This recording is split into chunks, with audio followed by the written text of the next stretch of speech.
Ah.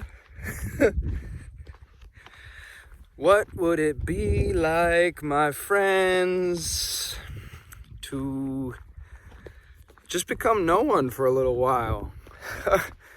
Peace and love from Italy. What would it be like to just become no one for a little while? Just become no thing and no one for just a little while. Just a smidgen, just a pinch of timeless time. What if you just relinquished? What if you just dropped all identities, all identifications, all attachments? You dropped the idea of your body and your name and the world of form, all your attachments, all the stories you tell yourself about what's going on out there and what's on the news, your laundry list of grievances and complaints and to-dos and problems and challenges. What if you just let all of that go? Whew. Pop it like a bubble, drop it like it's hot, let it blow away on the wind for even just a minute or two. You know, the crucial thing is that I'm not suggesting to actually like burn down your life and end your relationships or anything like that. No, relationship is profound. My dad always said family and friends are life's greatest treasures, and he was speaking the truth. You know, these relationships shine like jewels in the tapestry of our lives. So your life can stay exactly as it is, and yet if you can find these moments to empty your cup, to become no one and no thing for even just a teensy little bit of time, you just go somewhere out in nature. Perhaps nature can be very conducive to this. You just go in nature, you just sit still, you just sit down, you don't do anything for a chunk of time.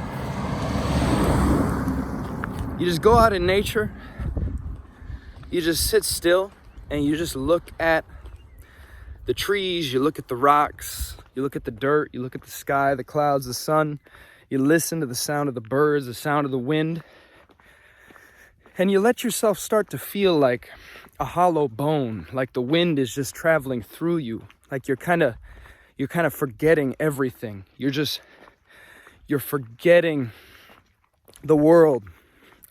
William Wordsworth said, "Late and soon, getting and spending, we lay waste our powers. Little we see in nature that is ours. We have given our hearts away, a sordid boon." The world is too much with us, he said. That was from his poem, "The World is Too Much With Us."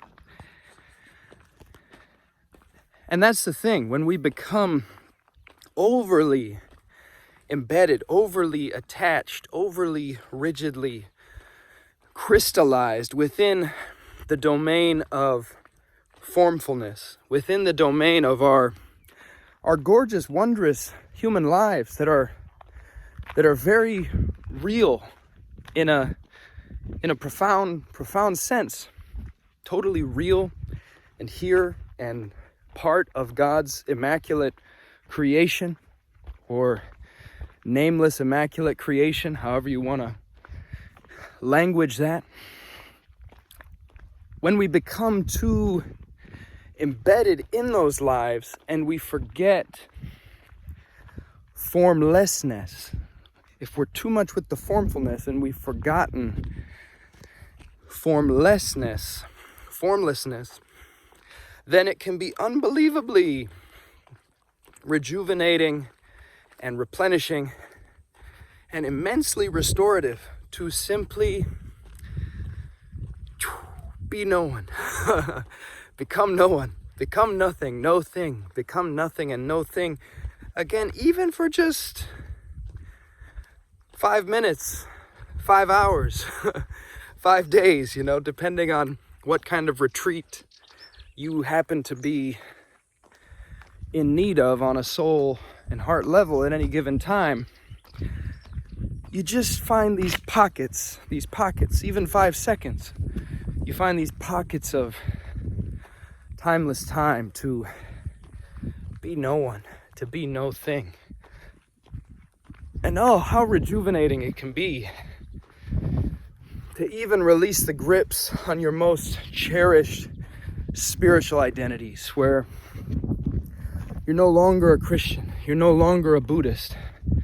You even release the names of Buddha and Christ and Lao Tzu and God and Mary and the Mother and Father and consciousness and infinity and awareness and emptiness.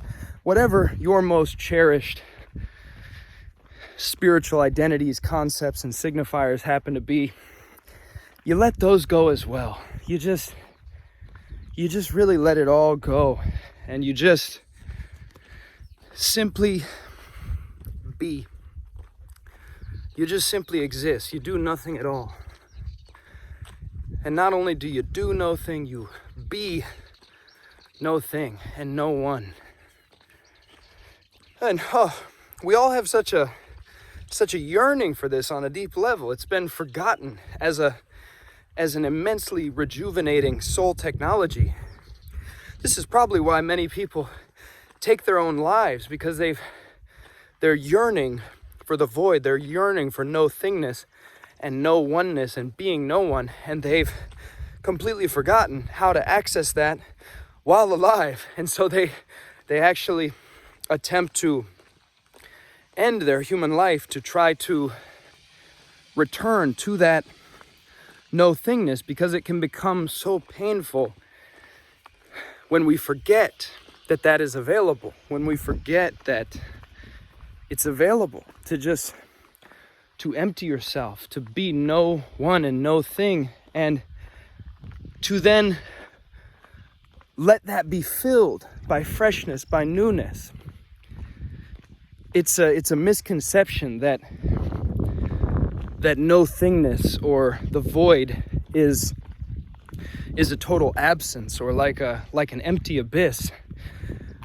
Like, no, you go to that space of emptiness, being no one and being no thing, so that you can receive a more subtle fullness, so that the cup can then be filled with a subtlety and a richness that you were not able to grok in your prior clamping down, your over-identified mode, your excessively crystallized and frozen formfulness. You let that go, you empty, you become no one and no thing, so that suddenly the fullness and the juiciness and the weightless, clear, invisible fire of love, of all-embracing, all-pervading love can reveal itself, so that pure spirit can reveal itself and breathe through you. Pure spirit is a very subtle dynamism to apprehend. It's a continuous, creative breath of life flowing through all things, and we are not able to apprehend that fathomless freedom of pure spirit. We're not able to apprehend that in our overly fixturized, fixated, consensus reality condition and identities. And so when we develop that approach, which is very much akin to apophatic theology in Christianity, many Christians are not aware of this deep and ancient monastic and mystical practice of apophatic theology in Christianity, where it is essentially what I'm speaking to. It is the emptying of your cup. It is the relinquishment of all concepts of God and world and life and yourself. It's the letting go of everything you think you know, so that God beyond all concepts of God can come in and can meet you there in that space of being the empty cup, the empty vessel, the hollow bone, so that God can come in, so that pure spirit can come in, and you can be illuminated, enlightened in a sense by the true light, the true and subtle light that is all pervading and always with us. And it's not a final event. It's not like, oh, poof, now I'm enlightened and I'm now just some kind of rarefied, perfected Buddha to be put on a pedestal and worshipped. Oh, it's not like that. It's an ever deepening journey. It's an ever deepening journey where you discover these moments, and really every moment of life is an ever fresh revelation and deepening. So if we are truly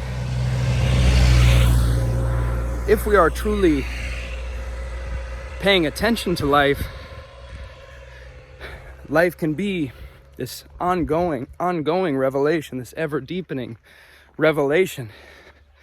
But there can be moments where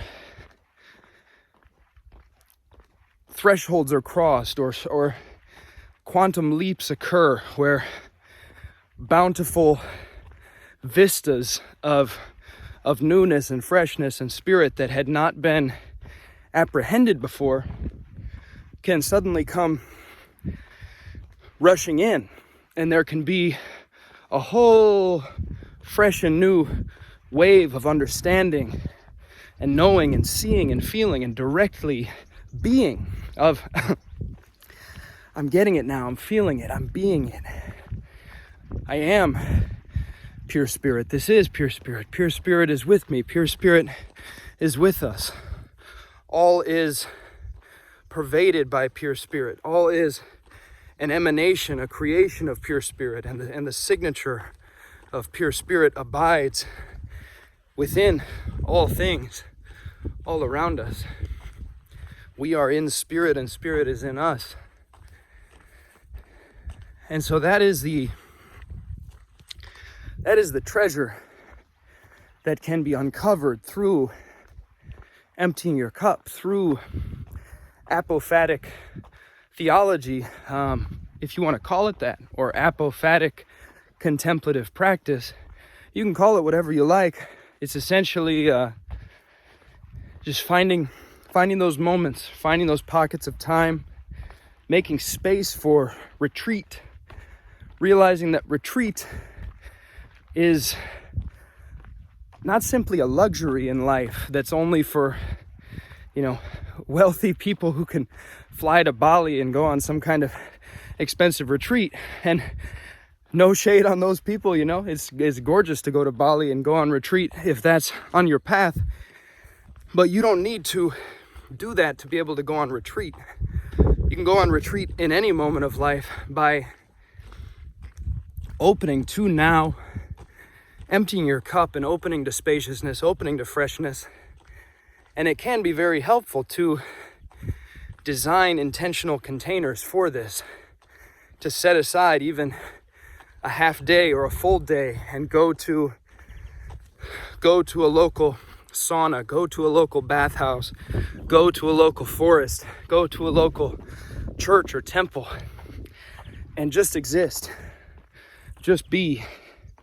Turn off the devices, turn off your usual everyday consciousness, or see through it, ignore it for a few hours, let it go, be no one, and make room for the freshness, make room for the light, make room for revelation. This is not optional. This is not a luxury. This is something that our human spirit and soul deeply needs. And a huge part of the reason why so many people are utterly depressed and despairing and anxious and feeling all types of negative affect is because we as a culture have become overly in the grips of a program of busyness and worldliness. Busy, busy, busy. Worldly, worldly, worldly. More to-dos. Christ Jesus said, "My kingdom is not of this world." My kingdom is not of this world. So he was pointing us beyond the world as we take it to be, the material world of the ordinary senses, which that ordinary world too is utterly pervaded by spirit and can be revealed as an unimaginable tapestry and artistry created and recreated continuously by pure spirit. And yet we're not able to see it that way when we are totally identified with it and we've forgotten the other world of pure spirit. And so Jesus was instructing us to rediscover the kingdom that abides as the vastness here and now, that is discovered and can come in to the heart when we are empty, when we empty ourselves, when we let all of our ordinary concepts and ideas and our belief that we already know. That's one of the biggest blockages, the sense that, oh, I already know what the world is. I already know what life is. And it's this shitty, stubborn thing where I just got to do all this bullshit and this sucks and I complain about it all the time. Those attitudes deeply prevent an emptying of the cup and an opening to pure spirit. And so Jesus was instructing us to empty ourselves of this world, at least temporarily, so as to open to another world that is here and is all around us, but often appears to be invisible or unseeable. And we can only come into subtle contact with that all-pervading world of pure spirit when we discover how to empty our cup, when we make those moments for emptying the cup and we discover that those are not optional for a good life. They're absolutely essential and indispensable. Retreat is not optional. And I say that coming off of about a 4-day retreat here in Italy called Gondor that I created and experienced with a group of beautiful brothers here who came to Italy from 6 different countries. We all came here and heard the call, and we all remembered together the essential, vital, integral importance of retreat. Yet again, I tell you, my friend, you don't have to travel anywhere to go on retreat, you know. It can be helpful. It can be helpful to go to a structured container and discover what that's like. But you can create spaces of retreat in your day-to-day life, and I would deeply invite you to do that. Would deeply invite you to discover what it means to create a space, to become no one, become no thing, let it all go so that something new can come in.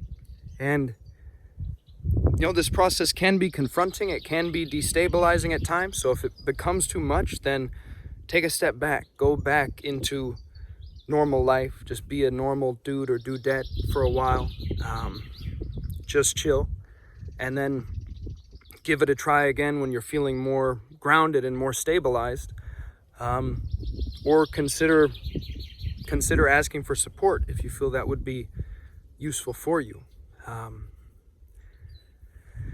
But the crux of the message here is that retreat is always available. retreat is not optional.